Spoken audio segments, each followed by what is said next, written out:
Did Doctor Strange give us what we wanted? Our review on Doctor Strange and the Multiverse of Madness is next. Wanda. I knew sooner or later you'd show up. I made mistakes, and people were hurt. I'm not here to talk about Westview. Then what are you here for? I need your help. With what? What do you know about the multiverse?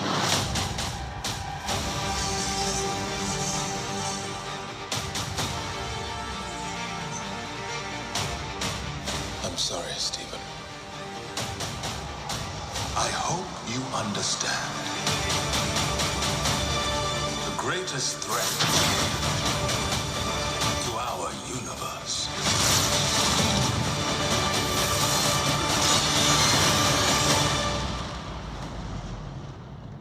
is you. Things just got out of hand.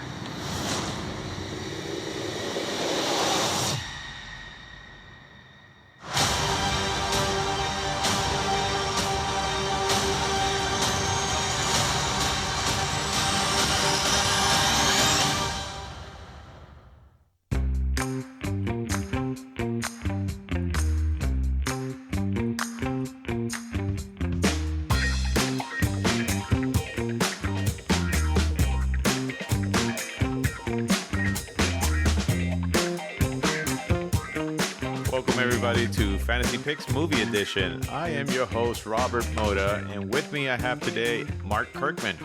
Hey everybody, how you doing? Awesome, Mark.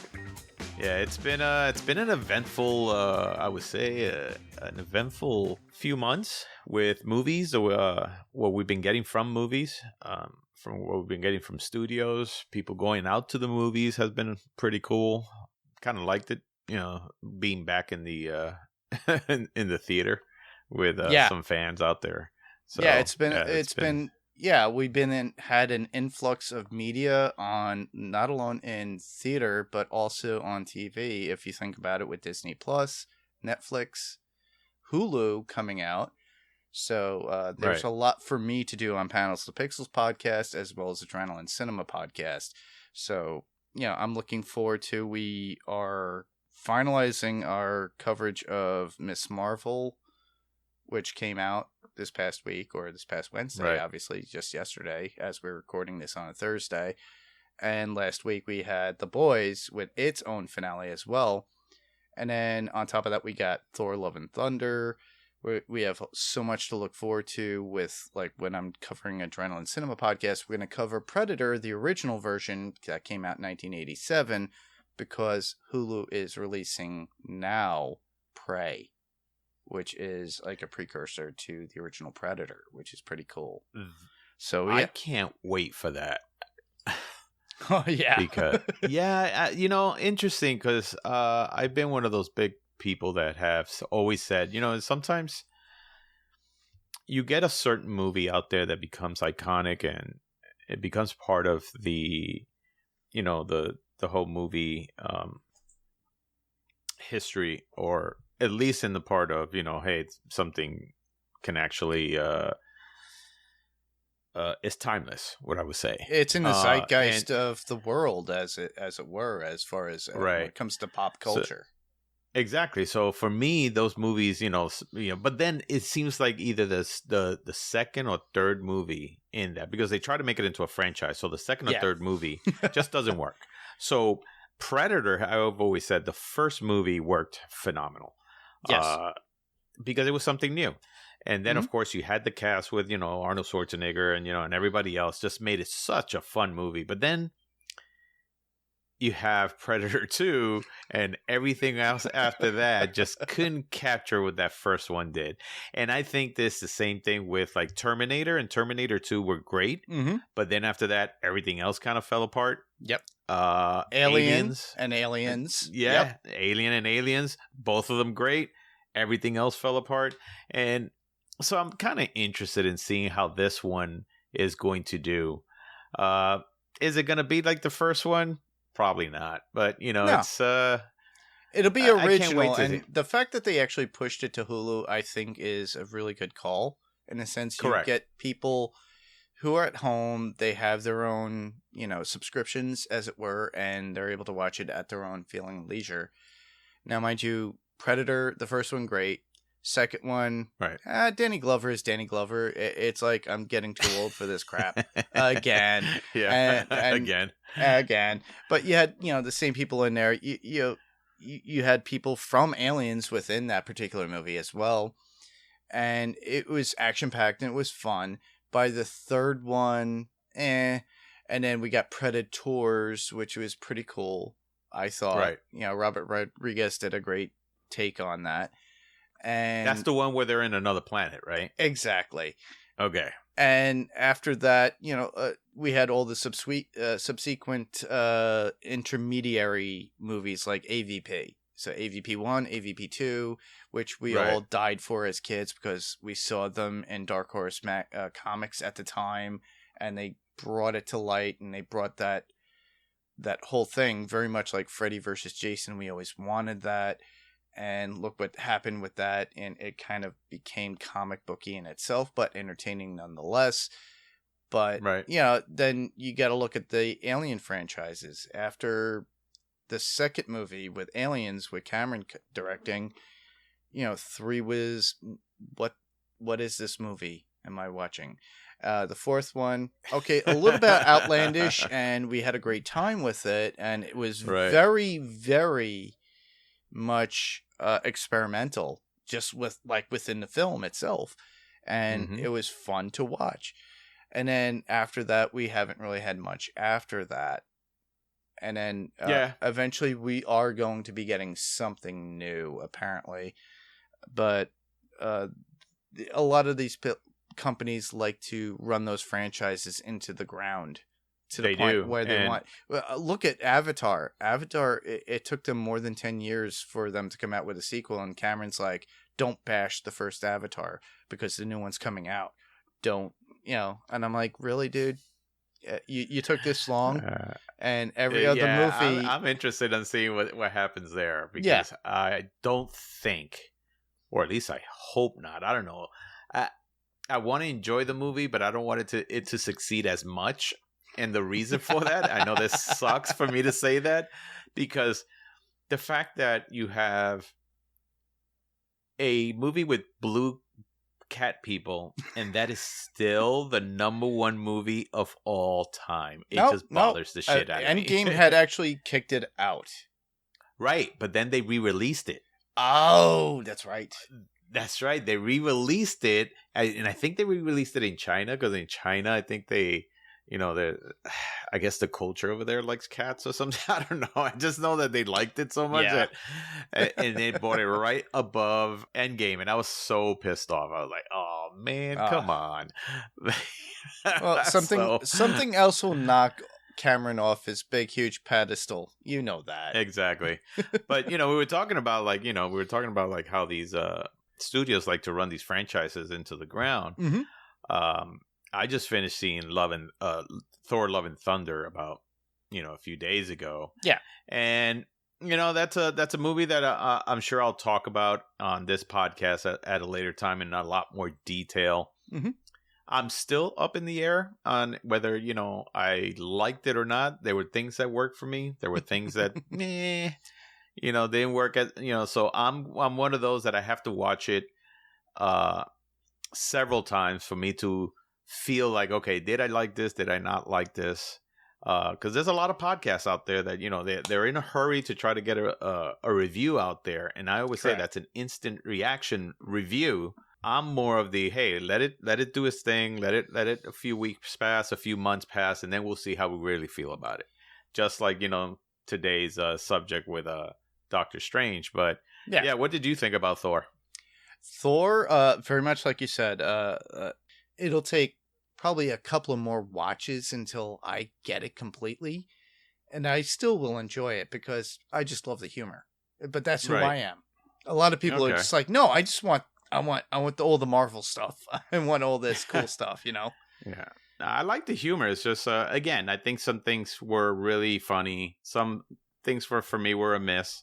an enjoyable movie. Something, like I said, I'll cover at another time where I could get into more of the details on it. Yeah. And things like that. And so the other one I was going to say is, because again, now we're in the summer and we're having so many movies coming out, and people going out to the movies. Yep. Listen, I mean, who would ever thought that Top Gun would have made so much damn money? Oh, yeah. The way it has. But, it's been enjoyable. But the other one was Minions. The Minions actually, had a good success. Families were out, taking their kids to see it. I haven't seen it yet. Me but neither. I've heard, hey, it's a Minions movie. I'd still watch it regardless, to me. Honestly, Yeah. I love those characters. I've always liked the Minions better than I did Steve Carell's, what is it? Groot. Not Groot. Gru. I was just going to say that, Groot, but Gru, right? Exactly. Yeah, Gru. So, And it's same world and wording. Gru, right. Groot. Yeah. I it's funny because talking about watching movies, the other day I decided, I don't know, to watch 7 Years in Tibet. First time I thought I saw that movie, and I started like, did I see this movie? And I started watching. I was like, holy shit, I never watched this movie. This is a great movie. Yeah. So It is a really good movie, and it's based upon a true story. Surprised. And I highly recommend it. Now, mind you, they did take, artist license within the particular movie itself. As they do with everything. Yeah, what they do. But overall, a good story and a good, Right. movie in itself. Brad Pitt does a great job in it. Yeah, no, he does. I have a friend of mine that she met the Dalai Lama, and she had a picture with him. I was like, because she likes to travel a lot. Oh, wow. And I was like, damn, is there? Yeah, I was like, wait, is that the Dalai Lama? I remember telling her. I was like, she goes, yeah, I got to meet him. I was like, Jesus Christ, man. I mean, okay, that's a thing. That is a thing, yeah. Deepak Chopra is next, I guess. Yeah. Another thing that I like this week, or like in the last couple of weeks, the Submariner concept art leak that leaked out. Yeah. We definitely got to see where this is going, because this is actually based the Greek mythology, or at least Atlantis has always been based off of Greek mythology or something like that. But yeah, now they're basing it off of Aztec mythology, and I'm very interested to see where Marvel is really going with this. I think they're trying to branch out with every kind of ethnic group or historic view that they can. Right. Think of what they're doing with Miss Marvel. Still have to see where Mr. Feige creates everything. Correct, where he's going with all this stuff. So before we start, just wanted to do a little shout out to some of the some people that passed away that actually some I was aware about, but some I actually was very surprised. So James Caan, great actor who came out on The Godfather, he came out on The Godfather, came out on a good movie that I like called Thief. Yes. It's that to me is one of my favorite movies from back then. He came out on some sci-fi stuff too. What was it? Alien Nation. Oh, the original movie, Alien Nation. Yeah, the original movie. Yes. Yeah. Before it was a TV show, everybody. Correct. And then another person that passed away, of course, Ray Liotta. Also a great actor. Yeah. Phenomenal actor, actually. So I was I was kind of surprised on that one too. Yeah. And for those of us out there who are Blade Runner fans, Vangelis, the composer, the musician for, the one who composed the music for Blade Runner, also passed away. Yes. I was actually very surprised on that one. Yeah. So a very iconic score, something that has actually, has stand the test of time. I listen to it once in a blue moon, and it's just breathtaking.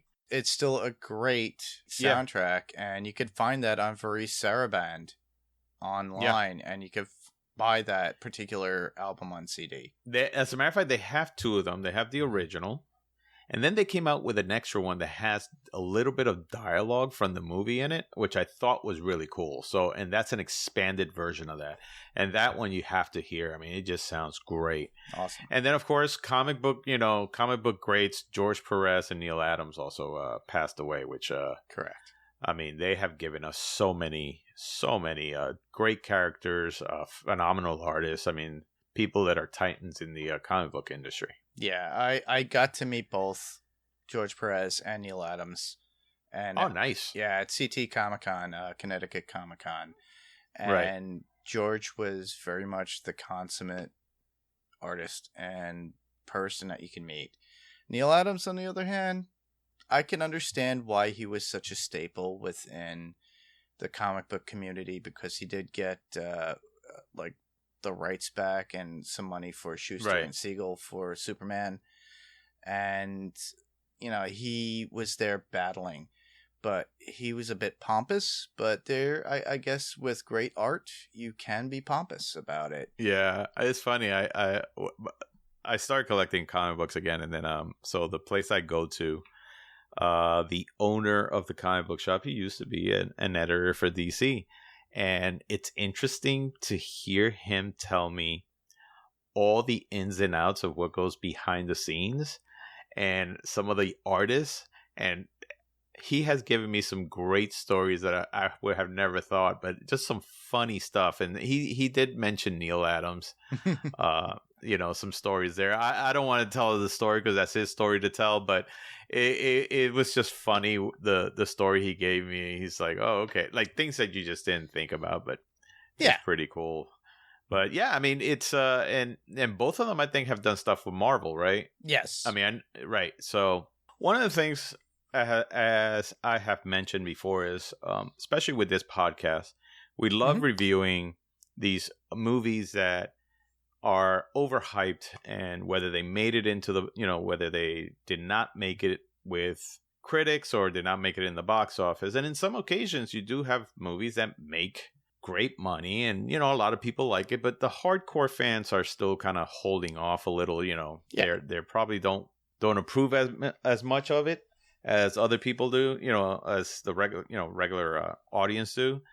And that was the one thing that had me wondering, where is the MCU going with all these things? Because it's kind of difficult. We already know. Those of us who've been reading comics since the early 80s all the way till now will know we're going towards the Secret Wars as our end game. But that's who I am. I keep pushing that, and a friend of mine keeps telling me, you keep using that and you just are stuck on Secret Wars. And I am, but... And we just have to see. So, yeah, so our podcast, so like I was saying, one of the things I like to do is sometimes not review something very quickly. And the reason for that is because a lot of people like to do an instant review. I waited for this to come out on Disney Plus. I got to see it another 2 times. You can watch it at any time at this point, because if you have Disney Plus. But yesterday I watched it one more time, just definitely because of trying to prepare for this podcast. And the one thing I came to realize, that there were certain things that I definitely liked. There are other things that kind of left me, where the hell this is going again. But yeah, so that's our review today. Our review is going to be about Doctor Strange and the Multiverse of Madness. So Doctor Strange is a fictional character appearing in an American comic book by Marvel Comics. It was created by Steve Ditko and Stan Lee. Character first appeared in Strange Tales number 110 on July of 1963. So Doctor Strange serves as the Sorcerer Supreme, the primary protector of Earth against magical and mystical threats. Strange was created during the Silver Age of comic books to bring a different kind of character and themes of mysticism to Marvel Comics. I thought that it's funny, I was never a Doctor Strange person. Doctor Strange never did it for me. I wasn't into the magic thing. I don't know how you grabbed onto Doctor Strange. Oddly enough, because the way I was getting into it was when I embraced everything. The way I started collecting comics, literally in a short span, I was about 9 or 10, and I would take the ride to when my brother would take me to play arcade games. Right. And it's a good mile and a half away from the house, so I would travel up there. But there was this place next door to the arcade place, which was called Miller's Baseball Card and Comics Collectibles. Okay. Therein, he would have baseball cards and things of that nature. I would buy those just the same as I would comics, but at that time, they would have them on the racks. He would have back issues. And I would jump into that lore. And he would have certain issues that were fairly cheap, like maybe 60 cents, 50 cents, maybe 30 cents, depending. Because at that time, you're talking early 80s, so comics weren't at that point of highly collectible or in the stage Right. of where they were, where he got them from used from other people. They were priced down. And then, of course, I would pick up stuff that's on the rack that was most recent, which would be like 55, 60 cents. Right. And I would do that, and I would get like the Avengers. I would get a little bit of I would get into like more of the monster stuff too, which there was an issue. I'm not recalling the name of it, but it had Ghost Rider, Man-Thing, Morbius. There was one other that was like considered a villain, but they were pretty much the crew, and that was Right. it. And then when I read that and they talked about Doctor Strange, I started getting into that, and then Strange was getting more involved at that time in Daredevil, the Avengers, everything else. So Right. I knew of Strange and what he had to do, and mysticism, and what he was able to do.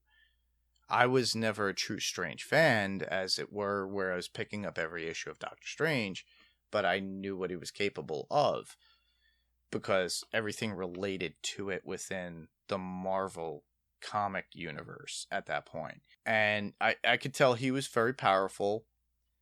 He went through a lot of transitions and in the comics itself, but in the Marvel Cinematic Universe, we're getting our own transitions of him. He's changing.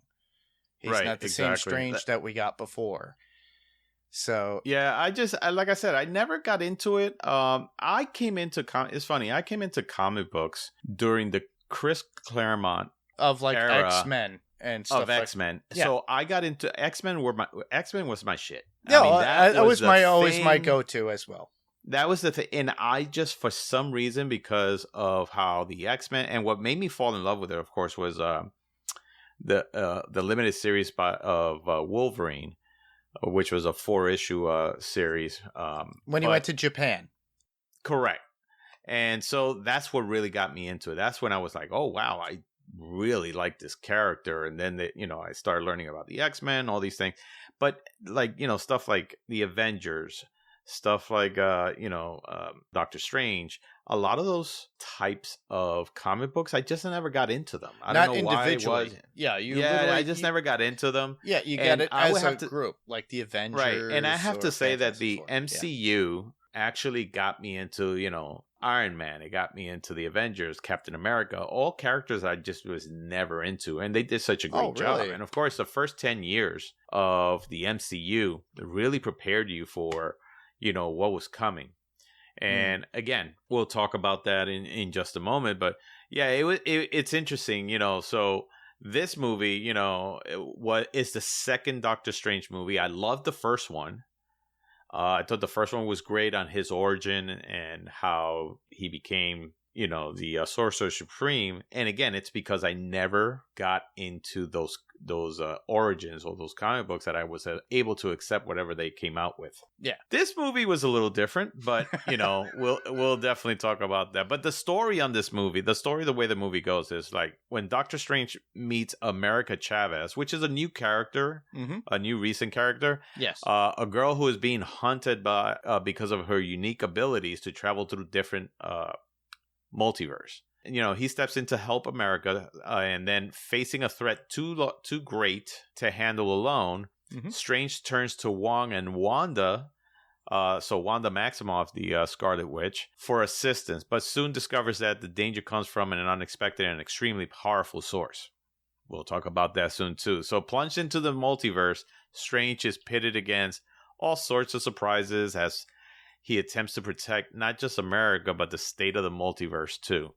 So this movie starts, of course, Benedict Cumberbatch as Doctor Strange, Elizabeth Olsen as WandaVision, Wanda. Wanda Maximoff, Or the WandaVision. Scarlet Witch. Or the Scarlet Witch. I can never, pronounce this actor's name. He's such a great actor. Chiwetel Ejiofor, something like that. Ejiofor as Baron Mordo. Oh, yes. Yes.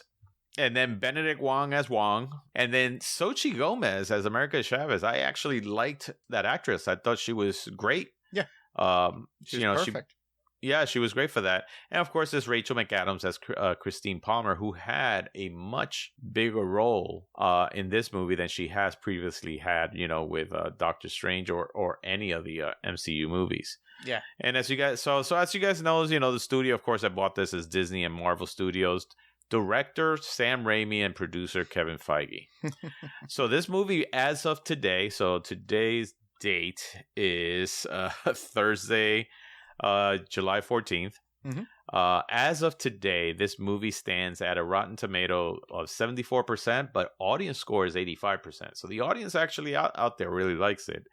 And the Metacritic score, which a lot of people think that that's more of a realistic score, is a Metascore of 60 and user score of 6.1. So it seems like it's more in the 60% as opposed to the Rotten Tomato one, which is over 75 and 85%. So this movie on a budget of $200 million, almost $1 billion, man. We're talking about $954 million. And who knows? I mean, I checked on this last week, and that was actually 0.6 million less. So somehow, even through Disney Plus, is making money. Oh yeah, well, Disney Plus is always going to be making money. But the thing is that if you think about it, this was taken out of the theaters faster than it was with Endgame. Endgame lasted a lot longer. This was not a major Marvel cinematic movie at this point. Right. This was pretty much, hey, this is the second Doctor Strange movie. Now, mind you, it's not the third. It's the second. We already talked about Thor having 3, and now the 4th came out. Right. So obviously, so this is the second, and it's funny because when you say about Endgame, the thing was with Endgame, once they saw where it was going, the reason it lasted so long in the theaters was because they were trying to stretch it out as much as they can in order to beat Avatar. As soon as they beat Avatar, all of a sudden, like a few weeks later, it was like, all right, now we can send it down directly to Disney Plus. Well, if Feige was smart, he'd re-release Endgame again. If he could, all he has to do is just add like another 10 to 20 minutes. Oh, that's it. And they have 10 to 20 minutes. Yeah, and if he can add 10 to 20 minutes, I guarantee you, people in droves will go to the theater just to see that. It's like, oh, hold on. This is when Hulk actually gets to talk with Banner and they figure things out. Exactly. And we get to see that scene. Oh, hold on. Oh, wait. On top of that, this is the more expansive. You see Tony talk to his daughter that he in the future in some sort of weird dream state. Let's watch that. Man. Whatever it is, I know Cameron would be really pissed. He's like, "Damn it, they beat me again." So here's what, my biggest question is, because we all had these preconceived notions of what it was going to be. Yeah. What did you think this movie was going to be before you saw it? Honestly, when I first saw it, as soon as they started talking about America Chavez being a character in it, I knew it was going to be multiverse laden. With all the sneak peeks that we saw with Wanda and the cute kind of dialogues that she had with Strange. Right. Especially her saying, "Oh, if you do it, you're a hero. If I do it, I'm the villain." Right. Right away, I thought, right away, I'm like, Wanda's the villain in this movie, and I knew that, and I had that deep in my conscience because the last time we saw her on WandaVision was playing with the Darkhold. La la la Right. la la la la. So if you're a true fan and you're one of those that actually read the comics, I'm not saying a true fan that reads comics and watches the MCU. I'm just saying somebody who pays attention, because within the show it kind of gave light to that.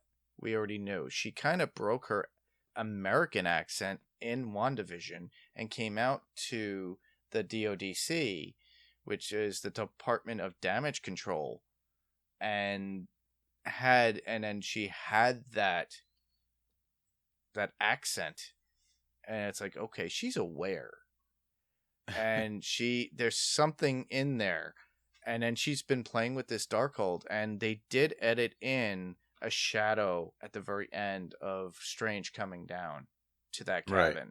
So we already knew that she was already playing with the Darkhold. She already was tempting darkness. So right away I thought, okay, yeah, she's the evil person in this particular movie. And since it's a Sam Raimi film and I'm a huge Sam Raimi fan, we're going to get all that Raimi-esque horror tropes that we can. We get Bruce Campbell as Pizza Papa, and we get all the cool antics. And then obviously at the very end, we get these cool little Easter eggs. Yeah. Yeah, for me, so this is what I thought this movie was going to be. So, again, when this was actually announced, and this was announced, I believe, in D23. Is it D23 they call it? I think so. It's the Disney, the whole... Yeah, their anniversary. Right, I think convention. It's D23. I should try to know this better. But, yeah, so at D23, when they announced Doctor Strange and the Multiverse of Madness, all of us started thinking, okay, so they're going to do the multiverse, which is great.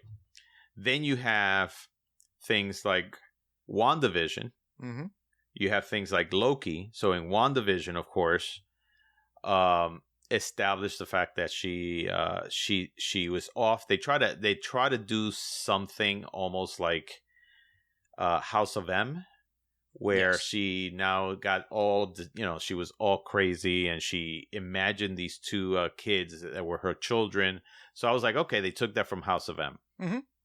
Then they went into doing Loki, which Loki then also touched upon the multiverse by doing, by different timelines branching off. With the TV. We get, right. We get Spider-Man in, No Way Home. Mm-hmm. Which, of course, that was huge when it came to the whole multiverse thing. Successful, amazing movie. Yes.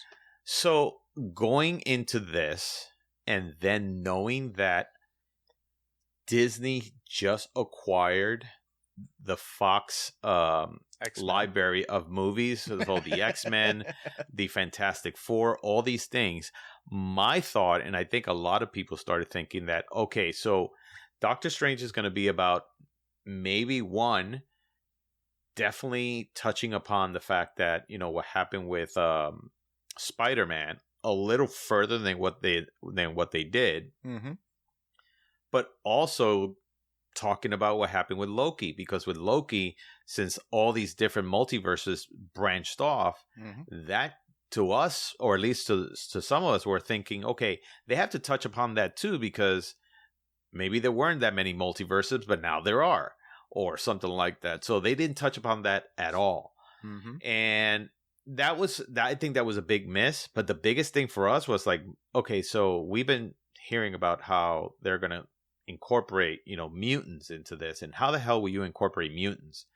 And of course, the first thing you think is, all right, if they're going to do the multiverse, then that means there's a few universes out there with mutants. Maybe somehow our world, or the MCU world, somehow gets merged with a mutant world, and that's how all of a sudden we have mutants, or something happens that mutants, because the if you look at the mutant, what I would say, the library of the mutant stuff that's out there, it is huge. I mean, we are talking about, there are so much content and so much stories with mutants that for you to kind of start it now with the MCU, it just seems like that. Okay, you know what? There's still, I mean, because you still got a what is it? Apocalypse, who is the oldest living mutant. I mean, you still got a lot of history, especially with, like, let's say Logan, who was born, I think, back in what, the 1700s or 1800s, something like that. 1800s, yeah, 1800s. You know, so you have all these things that play a big part of that, you know, of that universe. But then all of a sudden, if you're going to start making it part now, you know, part of it now, it just seems like there's a lot of history that you're either doing away with, or somehow, I'm very curious on how they're going to explain it. But that's what I thought. I thought going into this movie, we're going to get probably mutants to come in. We're probably going to get... That was too much to bring in, I think, at that point. Even if you touch upon it, even if you just say, hey, you know, because, I mean, we're talking about the Multiverse of Man, the movie The Multiverse of Madness, so spoilers ahead. But, you know, when they introduced the Illuminati and they had Charles Xavier there, that was your first idea of, hey, hello, we have X-Men here. Yes. Exactly. So you would think, okay, so somehow, I don't care in the end, just if you merge it together, and all of a sudden, maybe instead of having Bruce Campbell saying, it's over, you know, at the very end, they could have had maybe a hint of, like, hey, all of a sudden there are people that are mutants in this world, or something like that. Because, or yeah, if you remember, they could have always did a spin on it where in the House of M, instead of Wanda saying no mutants, right, exactly. All she has to say is mutants, and then she would have her children back, as it were, or something like that. Yeah. She could have done the reverse of that. That would have been awesome. That would have been a great spin, where she goes, instead of no more mutants, she goes, you know what? From now on, there's going to be people with abilities. Exactly. Let's mutate them or something. Yeah, because she is a Nexus being, as we all know, and it's been already. This is something that we already know because it was brought out in WandaVision. We know that she's a Nexus being, and she's so powerful in multiple universes. Hence correct. Why the power struggle and fight with herself and taking over that particular body within the movie itself became so much of an importance. I think there was so much that they have at their hands and their plate. They're trying just to incorporate it a little bit for everything that we're going to get from now on. We already got a little bit from Miss Marvel. Okay, instead of the Terrigen Mist, maybe it's a mutation and the bangle brought that out of her and enhanced what she got. We will probably get, with the TVA that's coming out with Loki season 2, it already started shooting. We've already got images. Right.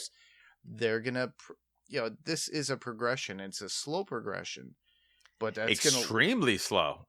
I think by the time Ant-Man and the Wasp in Quantumania, we'll have a lot more on our hands, because regardless of them being in the Quantumverse and seeing a lot of multiverses within it, we're going to see a lot more come that time. There's more movies to come. There's more shows to come, because we got Jennifer Walters, we got the She-Hulk coming out, and there's going to be stuff that's coming out within that were segues from the original Secret Wars comic books, because we're going to get Titania. And Titania was an original character that was created for the 1984 Secret Wars comic. Right. But they just bring her out. But we also get Frogman, which I think they're going to allude to as being a mutant.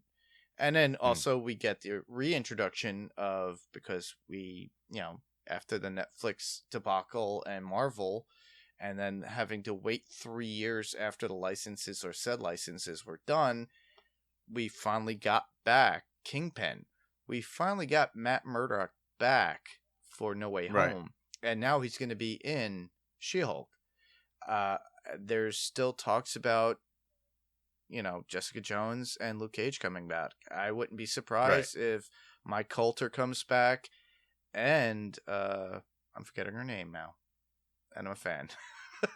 As Jessica Jones. But once we get those two back, all of them back, they won't be the same as they were in the Netflix shows. They'll probably be a little bit watered down, very much Disney, Marvel-esque of what we need.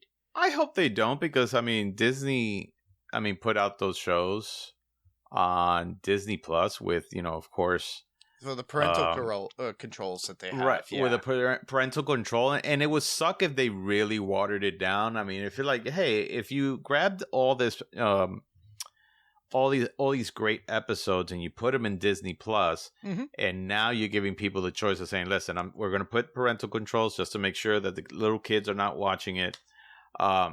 Continue doing that. Continue, doing stuff for adults. I mean, don't water it down. But my whole thing on this, because like you were just saying, where do I, so what do I thought this movie was? And I already told you, but where do we think it was going to go or is taking us?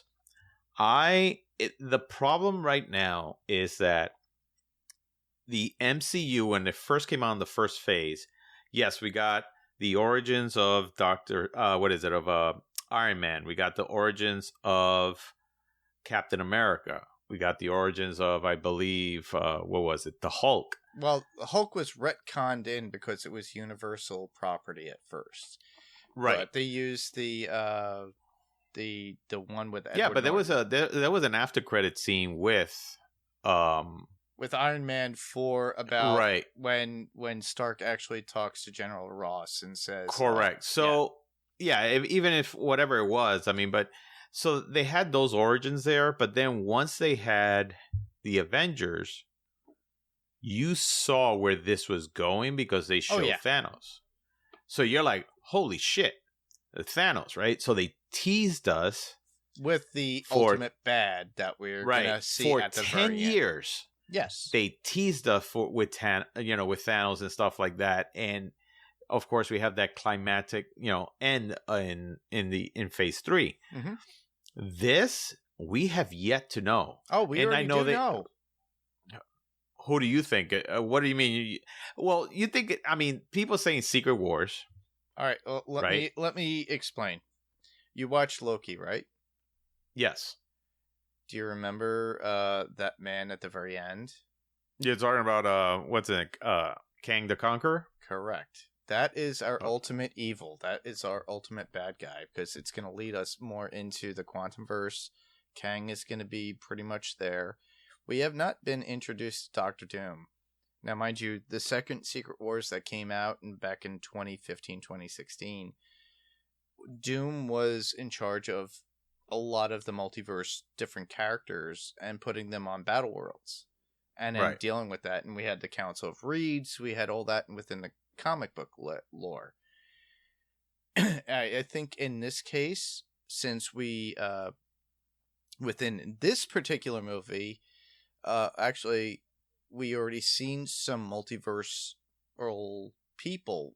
We saw multiple versions of Strange. We saw multiple versions of one version of Reed Richards. We already saw one version of Professor X. We saw a different version of a Captain America, which would be Captain Carter.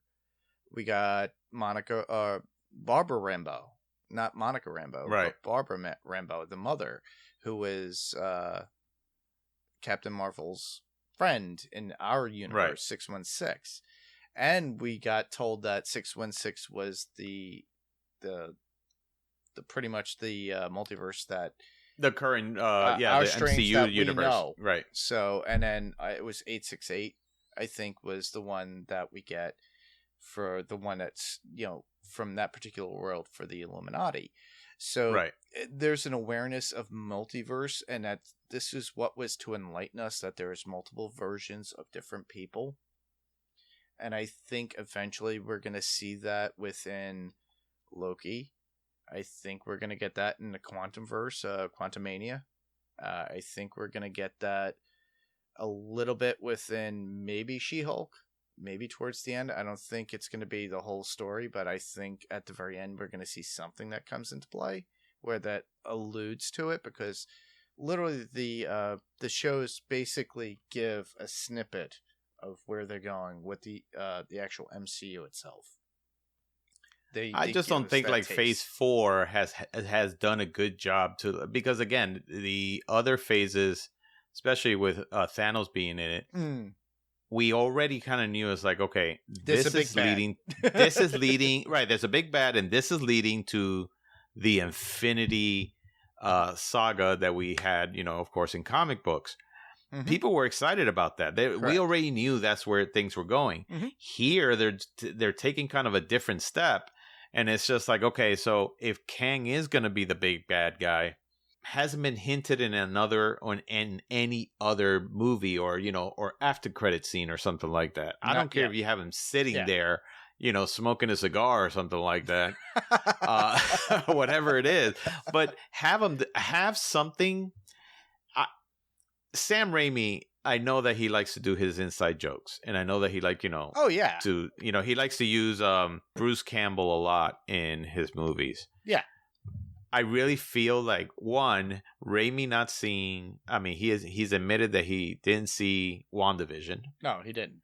I think that was a big mistake because a lot of people feel like Wanda Maximoff, that she kind of resolved her issues. Mm-hmm. And I know that she didn't because she started using, you saw her in the end with the Darkhold. Correct.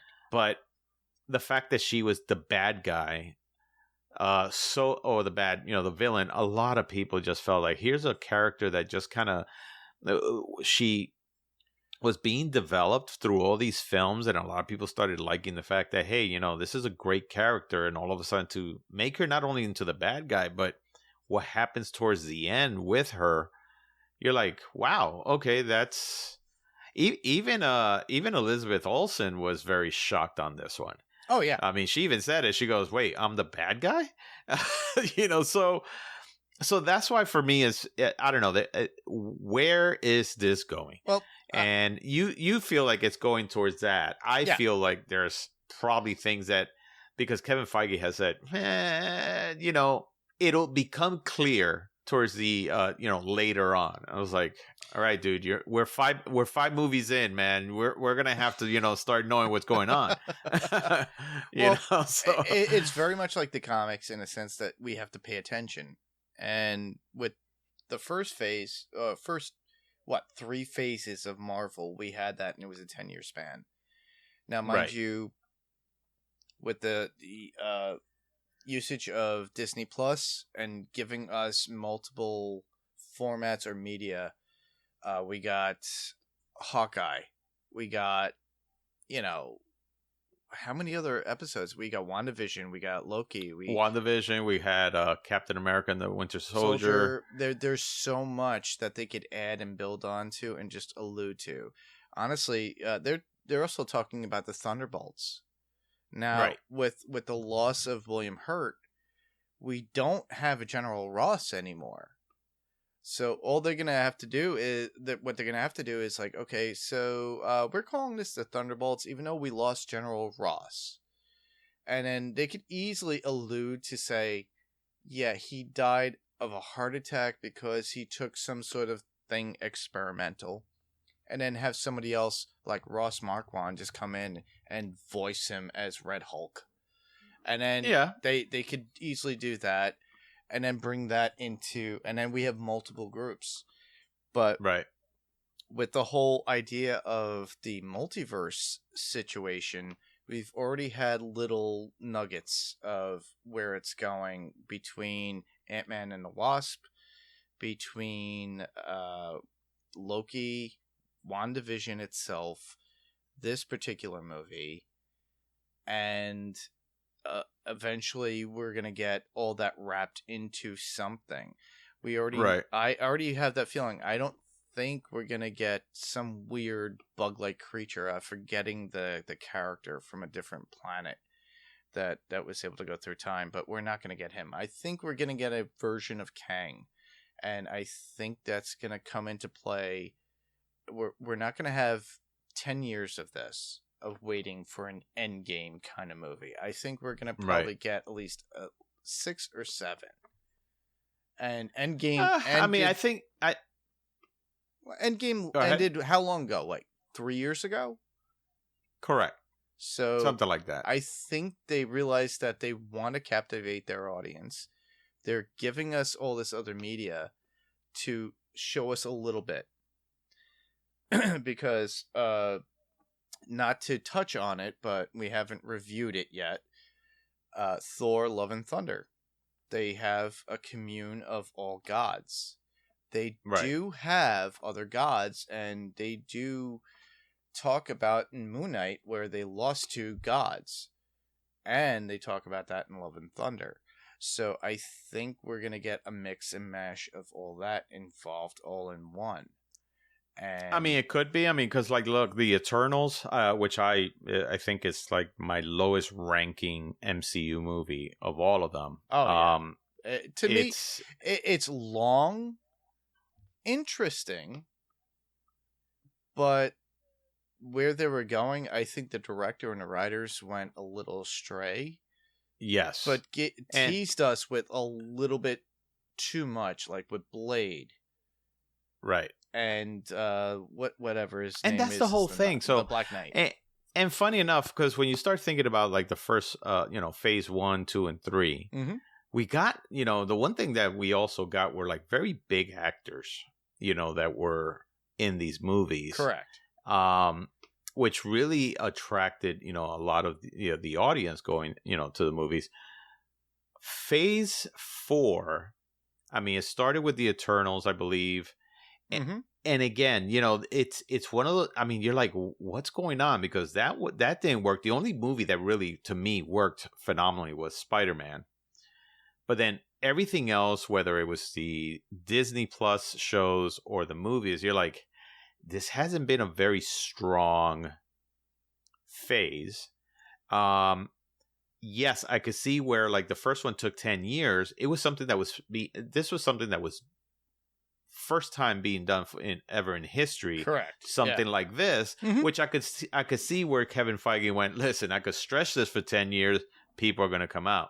Once you finish with Thanos, I think their thought is, well, we can't do another 10 years. I think we're going to have to try to do this very quick. And I think they're going to try to wrap this up in 2 years or 3 years. Wow. Or that something would be like fast. that. Yeah, that would be fast because I feel like they're probably not going to. I mean, look, what really is going to let us know, hopefully, how this is going is because the next movie is Black Panther 2, I believe. Yes. And that will.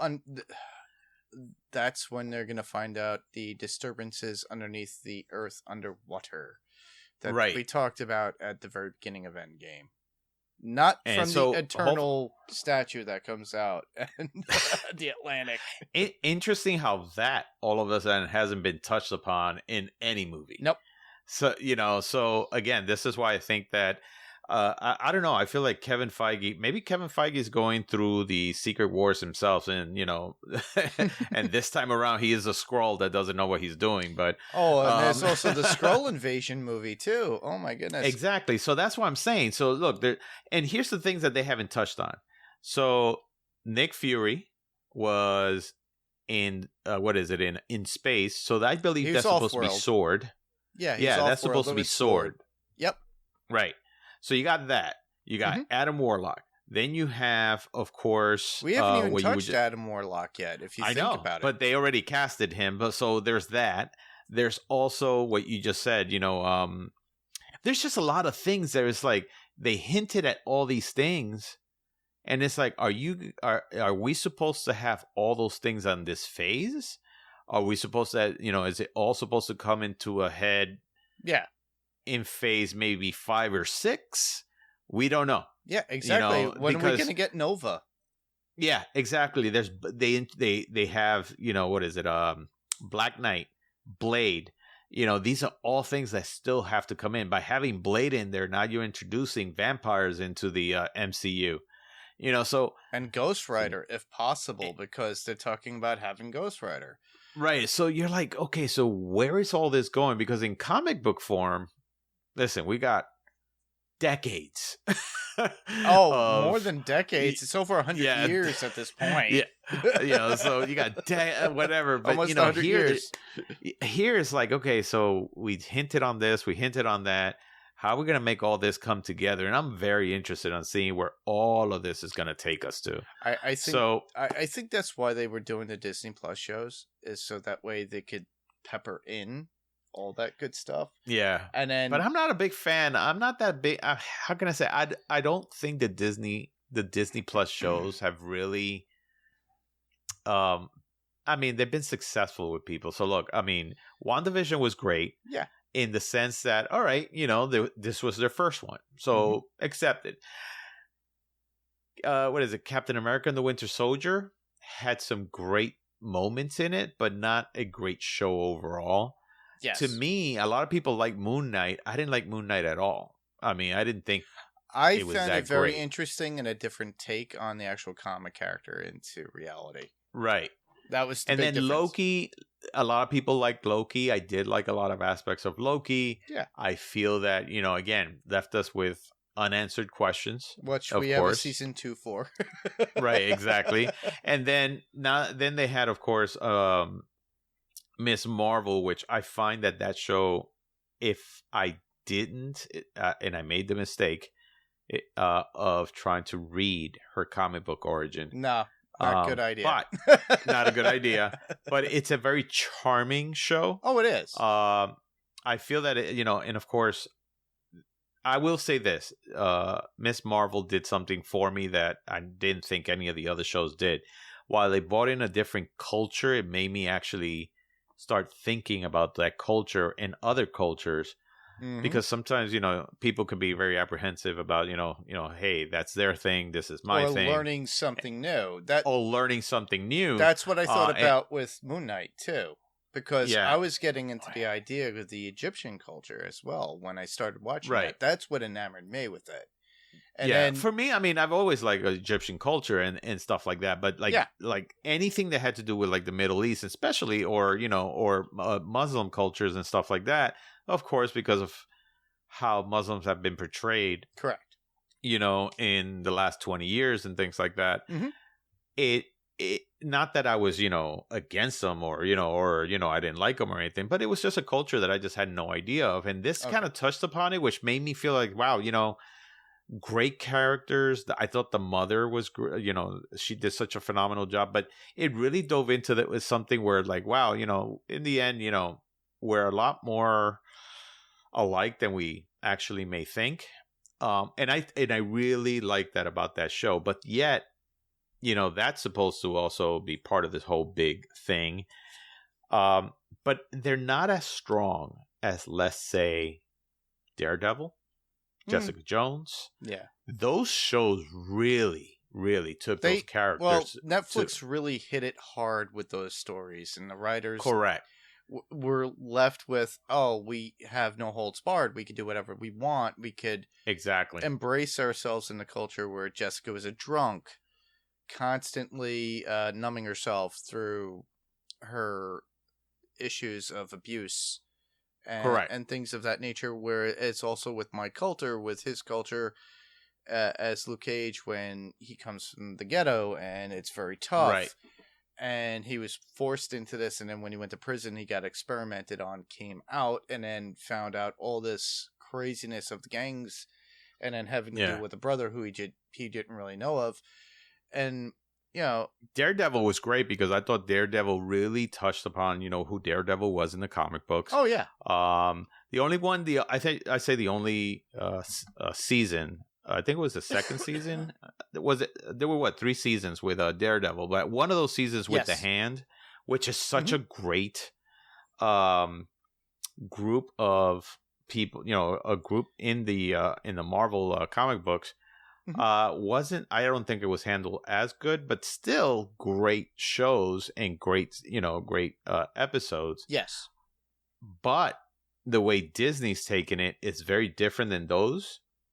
Yes, and it is. And I just wish they kind of could say, hey, we're going to try to take some of these new shows on Disney Plus and put them in that group where Daredevil's at, because they work for an audience. I mean, when Daredevil came out, look at Hawkeye. We had the Kingpin, and he pretty much is. Vincent D'Onofrio actually stated, "This is the same Kingpin." Because they just announced that Daredevil and the Kingpin are going to be in, what's that character She-Hulk? that came out in She-Hulk? No, the character that came out in Hawkeye, that she's deaf. Oh, what's her name? Yes, I know who you're talking about. Yes. So so she's gonna get her own show, and then they're gonna have the Kingpin and Daredevil in that show. And I'm hoping, honestly, because that character actually comes from the Daredevil comic books. I'm hoping Yes. that maybe they could try to do something a little more interesting with that. But again, going back to like these Disney shows have been a great talk. They have been interesting for people to see, but they just haven't really made the impact that I think the Netflix shows have done. And again, this phase has not, I feel, done the best job to give us the impact that the other ones have done. Given us justice of like building us up as much as they did with the others. Exactly. So go ahead. No, basically in a nutshell, literally, they gave us Iron Man, which was the origin of Iron Man. We got the origin of Captain America. We got the origin of Thor. We already had the Hulk because it was transitioned over from Universal with Edward Norton's Incredible Hulk. We already had that into the sense of gathering the Avengers. Then by the time of the first Avengers film, we were already teased with the idea of Thanos. And then once we got into Thanos, then they still brought up more movies that added to these characters so that we could love and care for them. Whereas with this particular phase, we're getting them within Disney Plus, because with Hawkeye and what's her name? And on top of that, Kate Bishop, Hawkeye. Yeah, right. Exactly. And then eventually we were getting She-Hulk. We got Miss Marvel right now. We're getting introduced to some of these younger characters, but also still having the Multiverse of Madness, introducing us into this multiverse itself from the older heroes. So we're still going to have the older heroes, but we are also introduced to a multiverse of different heroes. And it's kind of sporadic. Right now, it's very sporadic. It is. It's very sporadic, because again, just like you were saying, we got those origins. Mm-hmm. Then we, I think in phase 2, we got the origin, of course, of Ant-Man, and we all know that all these characters were always Avengers members. Correct. So that's why we knew that this entire 10 years, or this entire trip is going to be an Avengers, or new Avengers, as it were. Right. It's going to be literally a new Avengers at a certain point to go into this. And until we get the X-Men, which would be Avengers versus X-Men or something. Who knows? I mean, and then of course you got now you got the Fantastic Four. So now with this phase, and we'll go right into reviewing some of the things movie. With the actual movie. But with this phase, exactly, because we went off on a tangent on this one. But with this phase, there's a lot of things that you don't know what it's actually going to, it just doesn't seem like you like I said, the other one was like, hey, we got Iron Man, Captain America. Then we had, what was it? Ant-Man. We had other things that really, then we had Black Panther. All these characters have dealt with the Avengers at some point. Mm-hmm. Or were in so the we Avengers. Knew, right. So we knew this was going to be an Avengers level thing happening. Mm-hmm. And they teased us for that. Correct. This is more kind of all over the place. This is like, so we have the Eternals, which who knows where that went. Correct. We have, we have Thor, Love and Thunder with what they have, and then we have all these Disney things. And you're like, where is this going, really? Because we're getting hints that we are being told one thing here and one thing there. Oh, Blade is coming out. You're like, okay, which one is it? Or when are we going to get an actual team? It's literally what we're looking for. Because Avengers were built up for individuals to become the Avengers. A team, exactly. Correct. And that's why Avengers, when the Avengers came out and there was the money shot of having Black Widow, all of them, when they were doing, that was the part that you sit there and you go, this is what I've been waiting for all my life. Exactly. Right? And it made it so exciting. This here, you're like, what am I waiting for on this? What is it that's going to make me go, oh, I didn't realize how much I missed this? Exactly. The only thing that I could think of is the X-Men.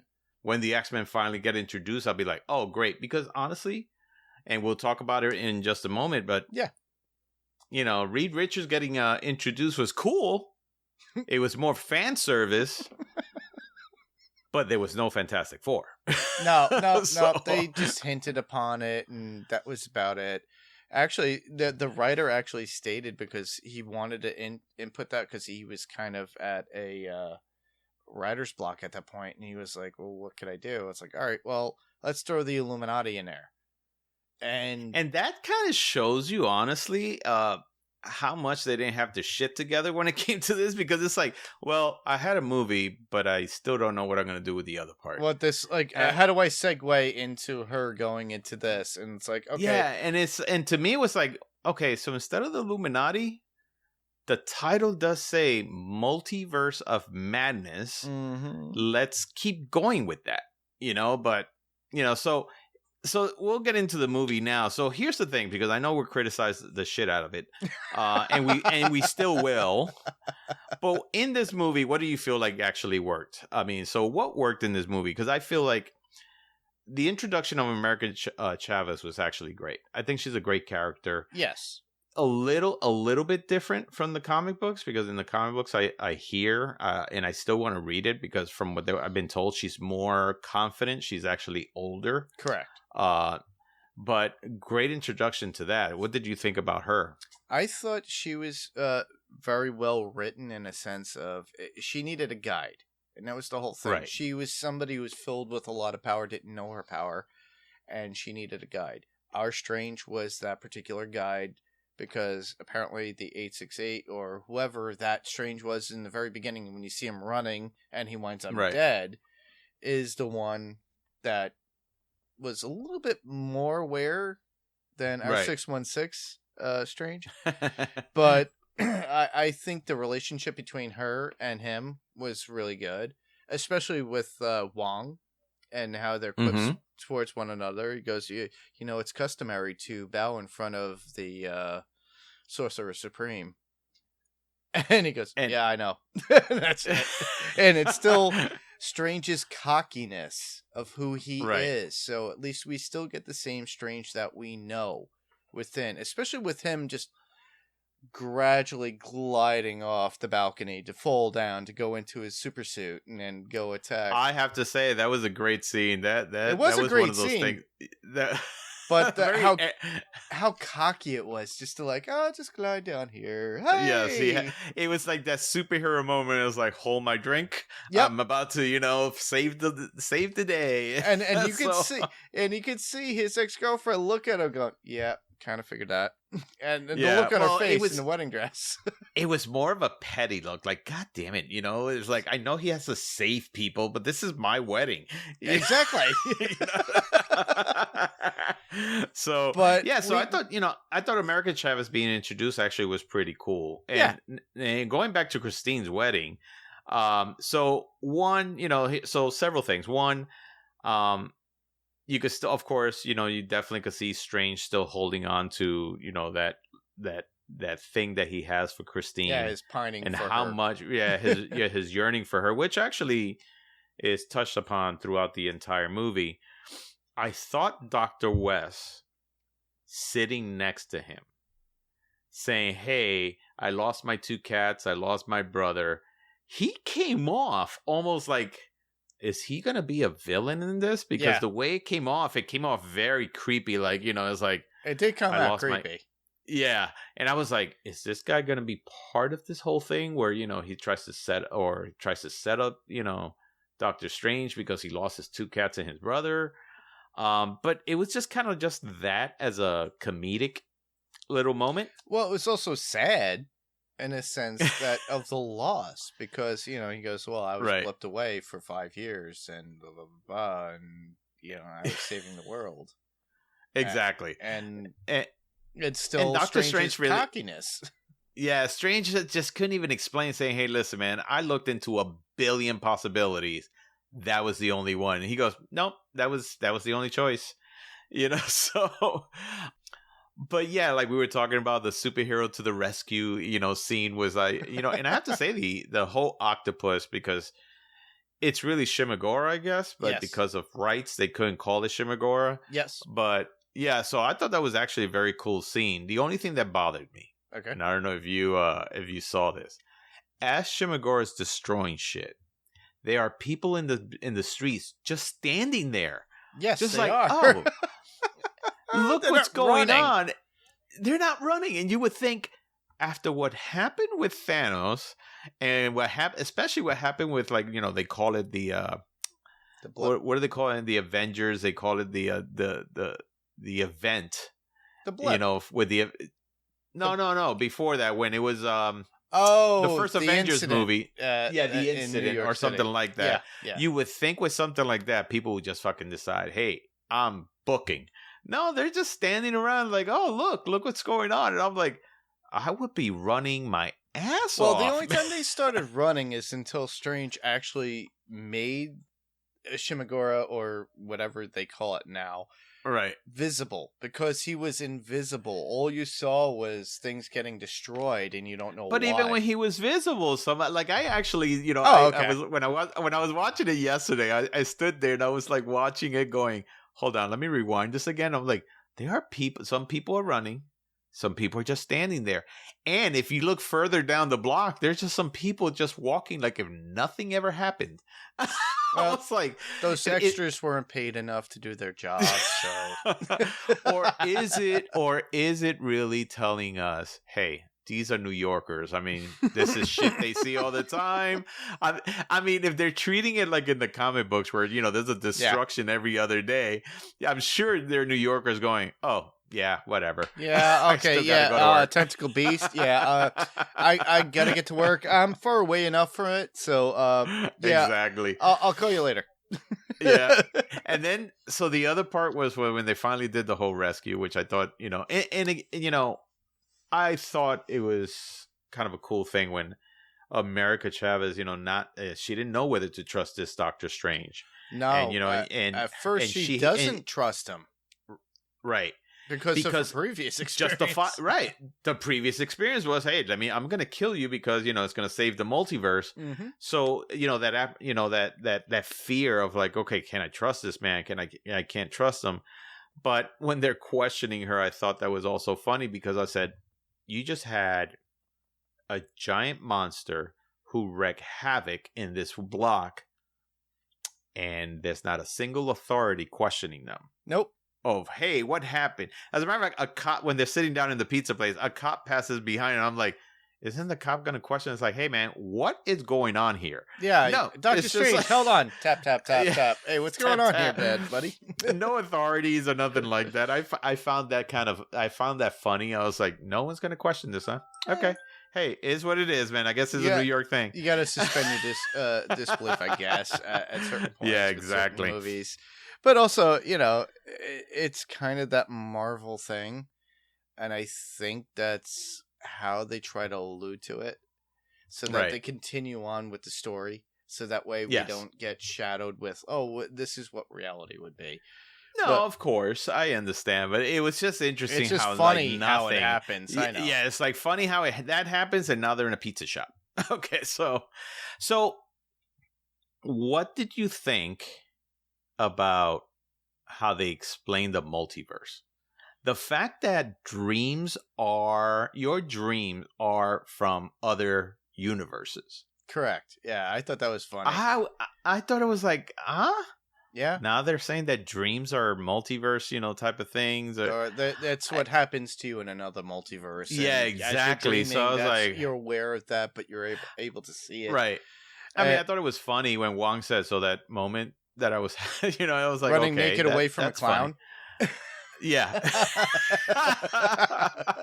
Yeah, that actually happens in another universe. What? yeah, exactly. Because I've had that damn dream, and now I'm wondering, so.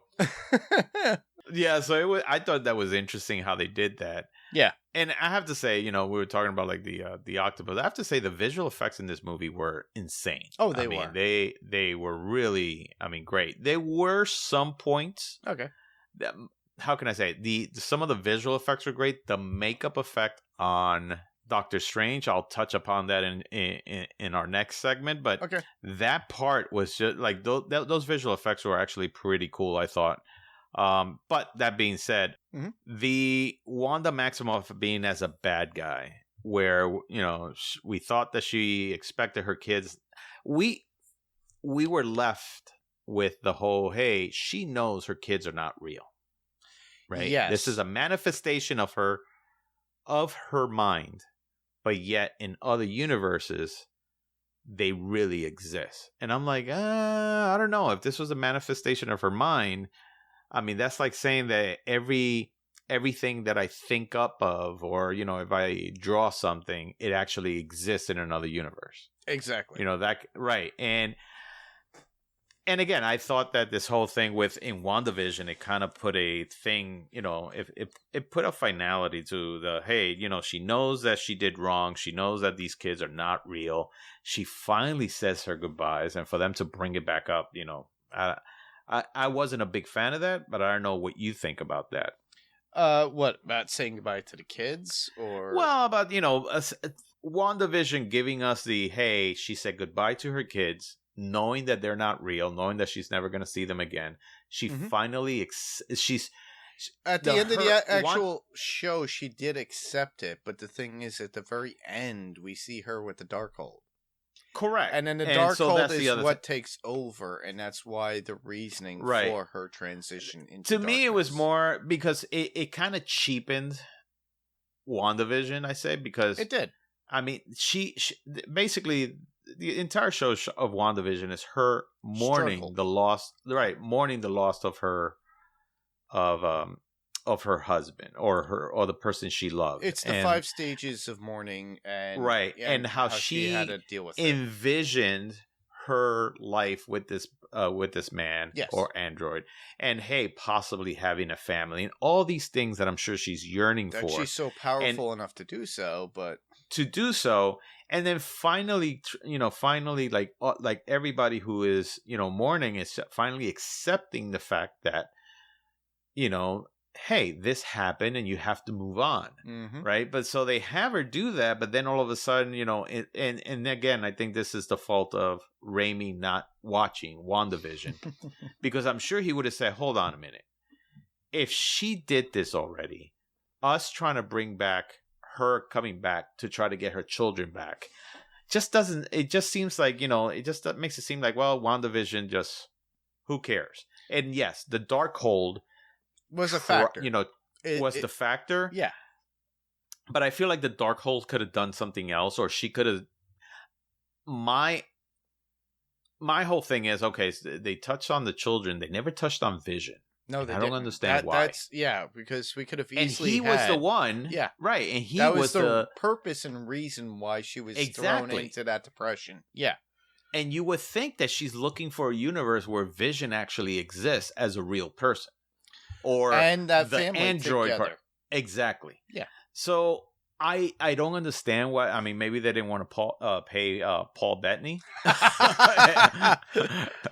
Poor guy. But I don't understand why they didn't do that. And of course, again, I always said, the whole WandaVision thing with the kids and everything is part of the whole House of M, which works so great. In that storyline, I believe she did get over it finally. She did with the help of people and with Xavier and things like that, which I was hoping, again, by introducing Xavier into this, that he would be the one to probably bring her out of this. Well, he tried to, and then he got his neck. He tried, and then he got. Let me tell you, man, the Illuminati, So let's talk about that scene altogether. All right. Okay, so here's the thing. One of the things I thought was great was Professor X and how they did the 80s vibe. Yes. So he had the music. With the music from 1997, was it? Something like that from the cartoons, which they're bringing back, as a matter of fact, which I think is great. Yeah. They had the chair. They had the theme music, but they also, when he was actually doing his mind thing. You see, right? Exactly. You see the waves coming out, and I was like, "Oh my god, they really went all out on this one, didn't they?" Yeah, they did. So I thought that was actually very interesting. I loved it. But let's talk about the Illuminati, because I don't know if it worked for you. It didn't work for me because, of course, the Illuminati in the comic books is supposed to be composed of Mr. Fantastic with Reed Richards. Correct. It's supposed to be Iron Man. It's supposed to be, what is it, Xavier? Who's the other person? Submariner. And also who's this guy that he was in it, Black Bolt. Right? Yeah. And at one point, they try to recruit Black Panther. Correct. But Black Panther did not want to get into it. Yeah, he didn't want to be part of it at all. And he didn't Captain America. Captain America, right, exactly. He refused as well. Exactly. So here's where I feel like they had a miss. First of all, we've always heard the rumors about, like how Tom Cruise was supposed to be Iron Man at one point. Yep. And at one point also, Wesley Snipes was trying his damnedest to try to be T'Challa in a Black Panther movie. Yep. I think they had he actually was trying to promote that in the 90s before Blade. Yes, before Blade. Yeah. So I think it's a huge miss that they didn't try to grab. Look, Wesley Snipes is not doing anything, okay? He's in his house hoping that somebody could give him a script or something. He did some time in prison for, like, tax fraud and stuff like that. But tax evasion and stuff like that. So, but he could easily come back, and he is a focal point. They could have put him back. He was Blade. Exactly. Come on. So I think that was a miss there. I think so, too. I think it was, because honestly, who was it? Mordo as as part of the Illuminati, I didn't think that worked for me. I think they just needed to have it, but he was also an alternate version in the Illuminati in the comics as well. Was he? I mean, so Haley Atwell. Look, that was to fit the Captain America thing, but we already got her in What If, which was great, right? And I looked forward to this, and I was like, oh great, Haley Atwell, we got Captain Carter, awesome, but. I didn't think it worked. I don't think it worked either, in a sense of, like, people who are able to brainstorm are very powerful. Now, mind you, she's very strong. She has the more tactical version of being like a soldier. But as far as knowledge within a universe and things of that nature, like with Submariner, Xavier, Reed Richards, who else? Because the Illuminati was supposed to be some of the most powerful characters in the Marvel universe, and intelligent. And it's not to say that that her character wasn't. And like I said, I love the actress Haley Atwell. I mean, same here. She is like one of my favorite actresses. I'm like in love with her. And I would watch her in anything.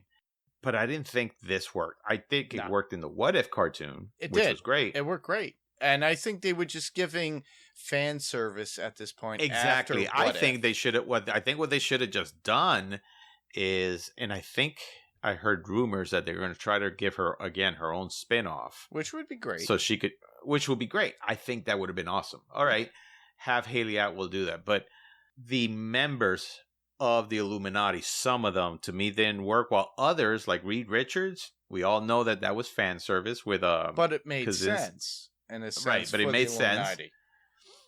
The way that Wanda killed all of them was just the funniest up, is, if you think about it, most of the men die first, and the two women that are left are the ones that are left to take on and last the longest. Right.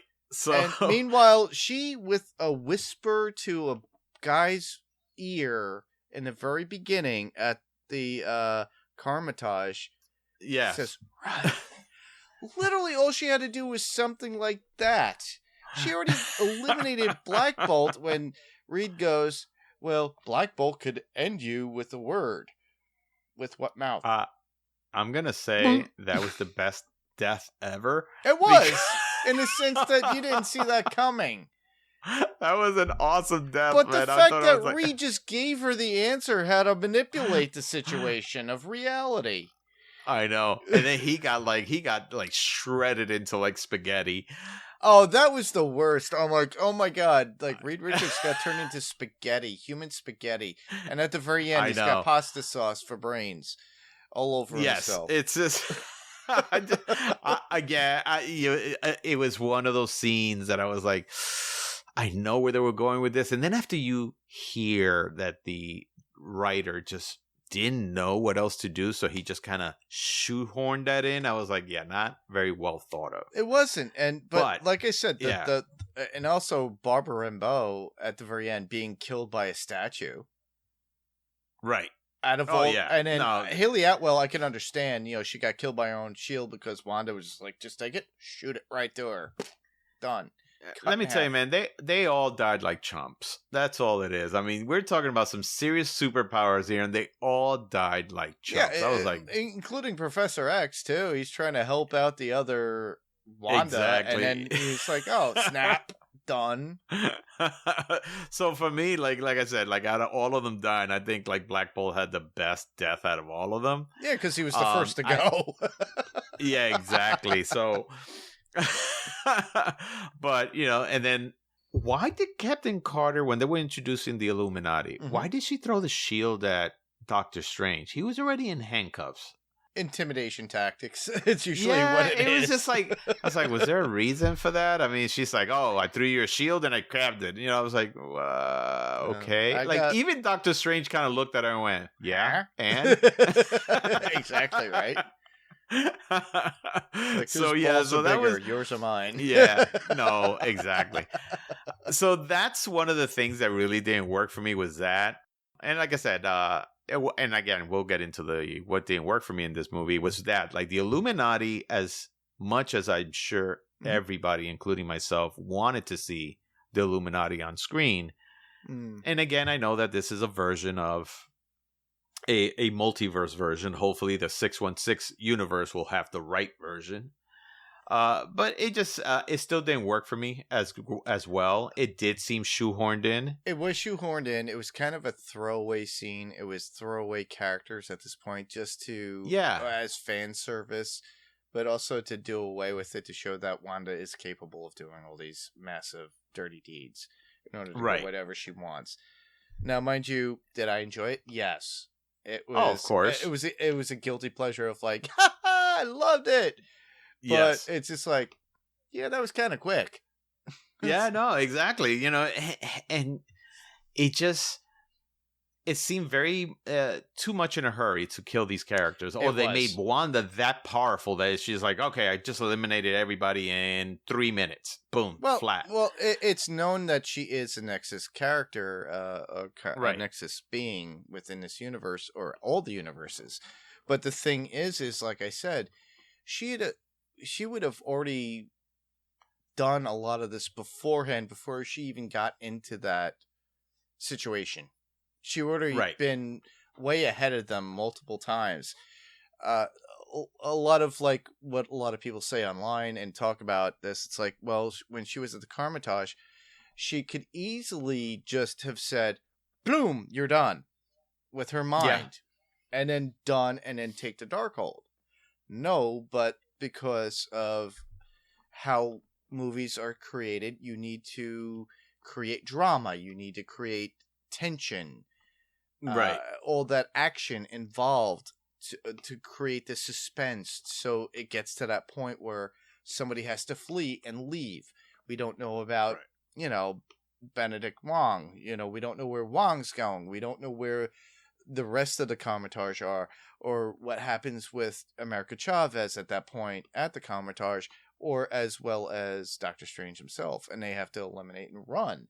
So, but it's kind of suspending your disbelief for the moment for the action that's at hand. I know one in the comic books was supposed to be mutant, and I know that she is Magneto's daughter. Yep. Her and Quicksilver. And she's and she's an Omega level mutant, which means, one of the highest level mutants that you could possibly have. Yep. I think they retconned that in the comic books or something like that. I'm not sure. They did. But interesting enough that in Age of Ultron, or not Age of Ultron, what was the movie that you saw her in the end credits with Quicksilver in that, remember they were in prison? Yes, and you saw Quicksilver. He's running around real fast in the prison. Yeah, yes.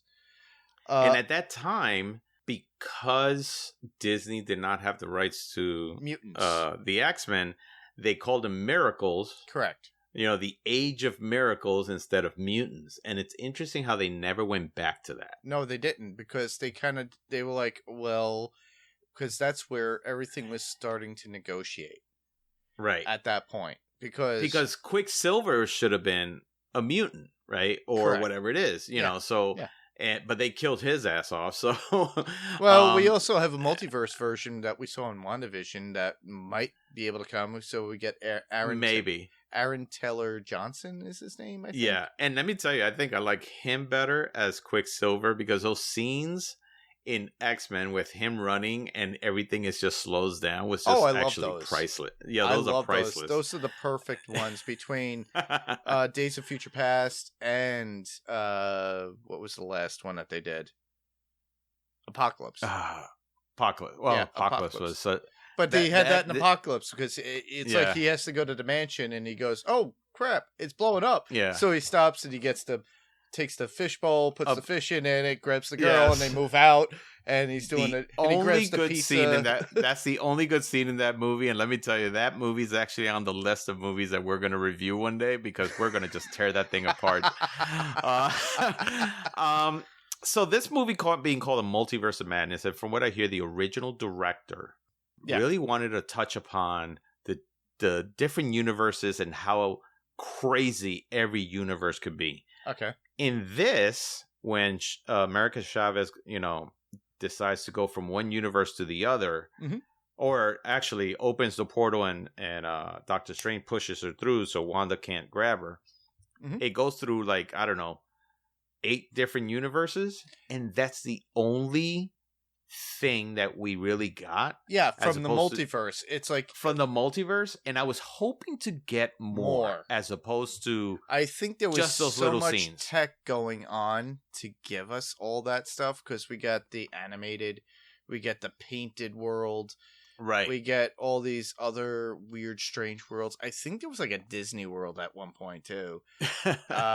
But to me, honestly, and the puzzle pieces world that we always see in the trailer, honestly, they were great, and I think that's what we got for a snippet, because that takes a lot of money and graphics and time for them to do that.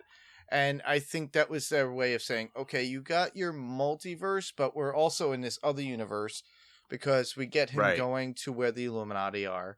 Then he goes into the dark universe too, where he meets his other with the other eye.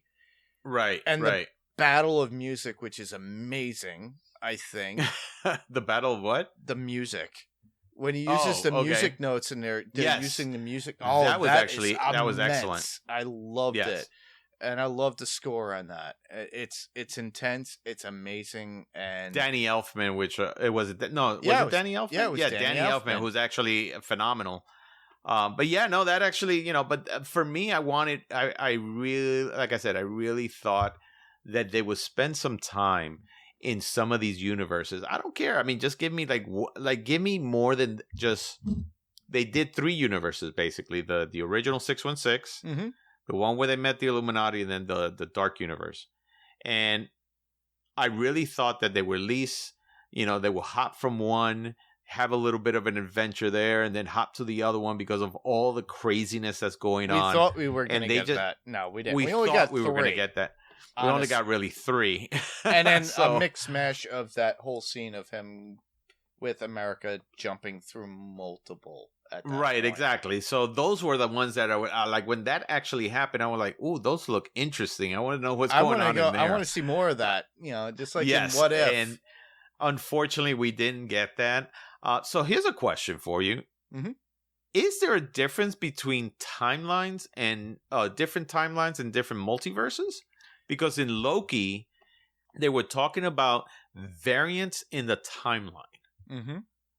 And then there's multiverses, which they say have been around for, at least the way Wong makes it, sound is that the multiverse has been around for a long time, while in the Loki show, it makes it seem like these variant timelines, they're trying to keep that in check so it doesn't go crazy. Within multiverses itself, too. So so that's the whole thing. Is it like different timelines within one universe, or does every timeline create a multiverse? No, it's very confusing. My theory of this is every multiverse, there's like a different version of you in every multiverse. As we're going from the first start of this time, your other person in that multiverse starts at that time. That other person, multiple, they all start at the same time frame, right? So they move forward in their time, in their multiverse. Now, mind you, I could be, oh, wait. Remember the movie The One? One? Which one? The One. Wait. The One? The one with Jet Li? Yes. Wow. Okay. Think of it. We're going back to The One with Jet Li. There was multiple versions of him. One who was a hippie, one who was a drug addict, one who was a cop, one who was this. They're all within the same timeline of their multiverse. So they're all in time at the same time, going across this time in succinct time. Now, mind you, there would be a variation within that where somebody infiltrates or changes that particular timeline of how their history or their time goes. That is where the TVA comes in, because it wasn't supposed to work out in their universe for that particular time. And I think that's exactly what is going on. That's where you get variance, because somebody's going to come in and change that.